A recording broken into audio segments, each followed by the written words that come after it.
ಹೆಂಗೋ ಪಂಚಾಯತಿ ಎಲೆಕ್ಷನ್ ಬಂತ್ರಿ, ಇನ್ನೇನೇನ್ ನಡೀತೈತಿ ಅನ್ನೋದನ್ನ ಒಂದು ಸಣ್ಣ ಹಾಡಿನ ಮೂಲಕ ನಿಮ್ಗ ಹಾಡಿ ತೋರಿಸ್ತೇನೆ. ಬಂತು ಪಂಚಾಯತಿ ಇಲೆಕ್ಷನ್, ಶುರುವಾತು ಡಂಬರಾಟ ಇನ್ನ, ಕೈಕಾಲ ಬೀಳುವುದೇನ, ಕೈಕಾಲ ಬೀಳುವುದೇನ,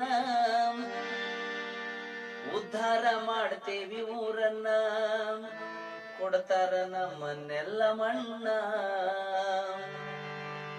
ಬಂತು ಪಂಚಾಯತಿ ಇಲೆಕ್ಷನ್, ಶುರುವಾತು ಡಂಬರಾಟ ಇನ್ನ, ಕೈಕಾಲ ಬೀಳುವುದೇನ, ಕೈಕಾಲ ಬೀಳುವುದೇನ, ಉದ್ಧಾರ ಮಾಡ್ತೇವಿ ಊರನ್ನ, ಕೊಡ್ತಾರ ನಮ್ಮನ್ನೆಲ್ಲ ಮಣ್ಣ. ಹಿಂಗೈತ್ ನೋಡಿ.